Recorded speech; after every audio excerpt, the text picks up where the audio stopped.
Hello students. आप सभी का हमारे इस यूट्यूब चैनल में स्वागत है। स्टूडेंट्स, हम बीएससी मैथ ऑनर्स अलजेब्रा का पेपर सॉल्व कर रहे हैं और हम 2023-24 का पेपर है। बेसिकली क्वेश्चन नंबर 6 पे पहुंच चुके हैं। क्वेश्चन नंबर 6 भी से है, define Z G. Z G basically क्या है? The centre of a group G. ठीक है। उसके बाद so that Z G is a subgroup of G. ठीक है। तो पहले सेंटर ऑफ अ ग्रुप, कोई ग्रुप है उसका सेंटर क्या होता है। ठीक है। तो let G be a group. ठीक है। G be a group, then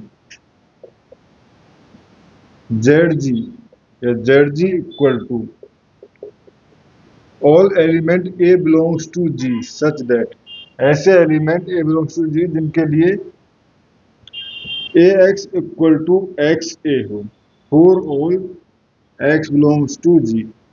ऐसे एलिमेंट ए जिनके लिए a x equal to x है, बाकी एलिमेंट्स के लिए अगर इसकी कम्यूटेटिव प्रॉपर्टी सेटिस्फाई हो तो उस कंडीशन में ये हमारे पास कहलाता है जेड जी, जो basically the centre of group. ठीक है। ये हो गया। अब जेड जी हमारे पास डिफाइन हो गया। अब हमें शो करना है कि जो जेड जी है, ये जो ग्रुप है, ये हमारे पास बेसिकली बेसिकली सेट जो है, ये सेट हमारे पास एक ग्रुप है। Now to show Z G is a group. ठीक है। तो सबसे पहले चेक कर लेते हैं कि कहीं ये नॉन एम्प्टी सेट तो नहीं है, क्योंकि अगर आपने ग्रुप की डेफिनेशन पढ़ी होगी तो उसमें भी पढ़ा होगा कि जब भी if G is a non empty set. ठीक है। तो पहले चेक करेंगे। ठीक है। तो Z G let e belongs to G. ठीक है। ई बिलोंग्स टू जी जो बेसिकली आइडेंटिटी एलिमेंट है। ठीक है। तो इसके लिए e belongs to G, e x equal to x C. ठीक है। Implies e belongs to Z G. E belongs to Z G, यानी ये कंडीशन सेटिस्फाई थी ना, तो इसीलिए हम कह सकते हैं e belongs to Z G implies G is non empty. ठीक है। अब हमें चेक करना है क्लोजरनेस। ठीक है। Let a B belongs to G. ठीक है। A B belongs to G. तो A B belongs to, sorry G नहीं, जेड जी। ठीक है। तो A B belongs to Z G है, implies a x equal to x a and, ठीक है, कि हर element for and b x belongs to x b, for all x belongs to G. ठीक है। ये है हमारे पास। नाउ, ठीक है, नाउ ए डॉट बी। ठीक है। ए डॉट बी, अब हमें शो करना है कि ए डॉट बी जो है वो भी हमारे पास बिलोंग्स टू जी कर रहा है। ठीक है। यानी ए बी यानी क्लोजर प्रॉपर्टी जो है वो सेटिस्फाई है, ये हमें इसमें प्रूव करना है। ठीक है स्टूडेंट्स। नाउ तो इसके लिए देखो ए बी एक्स, हमें बेसिकली क्या प्रूव करना है? A B x equal to x A B. ठीक है। तो उस कंडीशन में तो ये हम कह सकते हैं कि A B belongs to G. तो A B x equal to, ये होगा ए बी एक्स। ठीक है। बट आप अगर क्वेश्चन में ये साथ साथ में लिखते जाओगे कि ये क्वेश्चन वन है, ये टू है, तो फ्रॉम टू, ठीक है, मैं तो डायरेक्ट बोल रहा हूँ, आप लिख के चलना अच्छा रहेगा। बी एक्स इक्वल टू क्या लिख सकता हूँ मैं? बी एक्स इक्वल टू क्या लिख सकता हूँ? Sorry, B x equal to x B. ठीक है। तो ये हो जाएगा हमारे पास ए एक्स बी। ठीक है।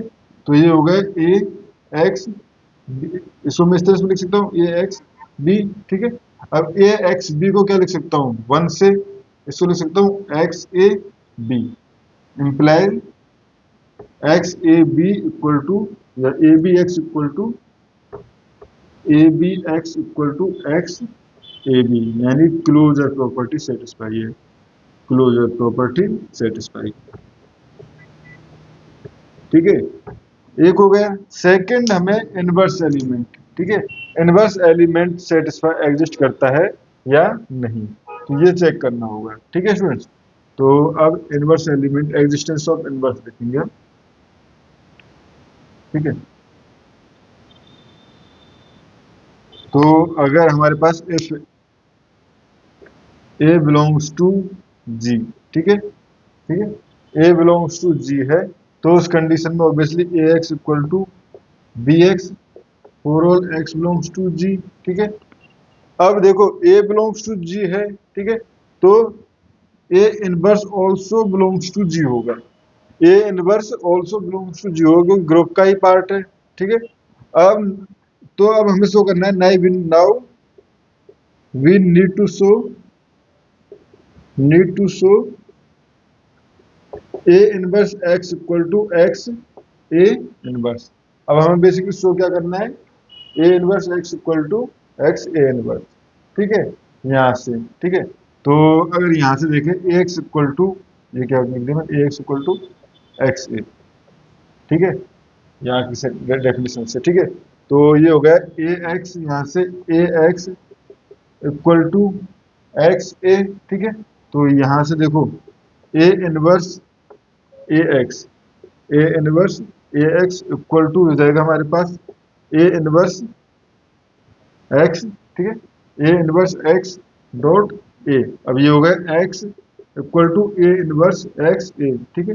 अब यहाँ पे अगर मैं राइट साइड में इसको लिख सकता हूँ एक्स ए इनवर्स, ठीक है, ये आप ऑपरेशन साथ में लिखते हुए चलोगे तो अच्छा रहेगा, ठीक है। और तो यहाँ पे मैंने ए इनवर्स राइट साइड में लगाया है, तो ये हो जाएगा a inverse x a dot a inverse equal to a inverse x e या ए इनवर्स एक्स, यानी कि x A inverse equal to a inverse x implies a inverse also belongs to Z G, ठीक है। अब दोनों condition satisfy है, implies Z G is a subgroup of जी, सब group of जी, जो कि हमें इस क्वेश्चन में स्टूडेंट्स प्रूव करना था। इस क्वेश्चन में इतना ही, नेक्स्ट क्वेश्चन में क्वेश्चन नंबर 6 भी हम प्रूव करेंगे। Thank you.